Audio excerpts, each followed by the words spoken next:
So ಈಗಾಗಲೇ ನಾನು ಹೇಳಿದಂತೆ ಹರಿಯಾಣ ಮತ್ತು ಜಮ್ಮು ಕಾಶ್ಮೀರ ವಿಧಾನಸಭೆ ಚುನಾವಣೆಯ ಫಲಿತಾಂಶ ಪ್ರಕಟವಾಗೋದಕ್ಕೆ ಇನ್ನು ಕೇವಲ ಅರ್ಧ ಗಂಟೆ ಮಾತ್ರ ಬಾಕಿ ಇದೆ.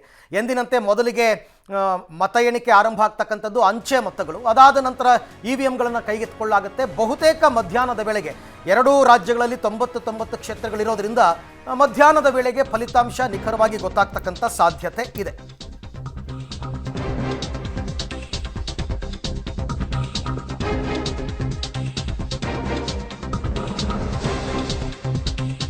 ಸೊ ಹರಿಯಾಣ ಜಮ್ಮು ಕಾಶ್ಮೀರ ವಿಧಾನಸಭೆ ಚುನಾವಣೆ ಇಂದು ಎರಡು ರಾಜ್ಯಗಳ ಚುನಾವಣಾ ಫಲಿತಾಂಶ ಪ್ರಕಟವಾಗುತ್ತೆ.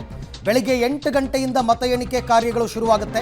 10 ವರ್ಷಗಳ ಬಳಿಕ ಕಾಶ್ಮೀರದಲ್ಲಿ ಯಾರತ್ತ ಜನರ ಒಲವು ಅಂತಕ್ಕಂಥ ಪ್ರಶ್ನೆ. ಆಡಳಿತ ವಿರೋಧಿ ಅಲೆಯನ್ನು ಭೇದಿಸುತ್ತಾ ಬಿಜೆಪಿ. ಲೋಕಸಮರದ ಬಳಿಕ ಎರಡೂ ರಾಜ್ಯಗಳಲ್ಲಿ ಯಾರಿಗೆ ಮಣೆ ಹಾಕ್ತಾರೆ ಮತದಾರರು? ಇಂಡಿಯಾನಾ NDAನಾ ಅಂತಕ್ಕಂಥ ಪ್ರಶ್ನೆ ತೀವ್ರ ಕುತೂಹಲ ಮೂಡಿಸಿದೆ ಫಲಿತಾಂಶ.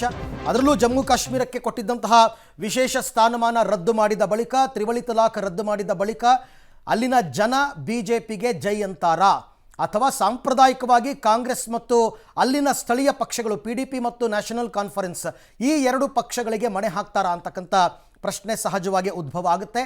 ಇನ್ನು ಹರಿಯಾಣದಲ್ಲಿ ಇತ್ತೀಚಿನ ದಿನಗಳಲ್ಲಿ ನಡೆದಂತಹ ಬೆಳವಣಿಗೆ ನಿಮಗೆಲ್ಲ ತುಂಬ ಚೆನ್ನಾಗಿ ಗೊತ್ತಿದೆ.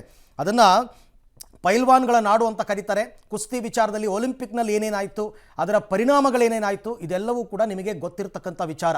ಇದು ಚುನಾವಣೆಯಲ್ಲಿ ರಿಫ್ಲೆಕ್ಟ್ ಆಗುತ್ತಾ ಅನ್ನುವಂತಹ ಪ್ರಶ್ನೆ. ಜೊತೆಗೆ ರೈತರು ನಡೆಸಿದಂತಹ ದೊಡ್ಡ ಮಟ್ಟದ ಹೋರಾಟ ಕೂಡ ಪರಿಣಾಮ ಬೀರಬಹುದು.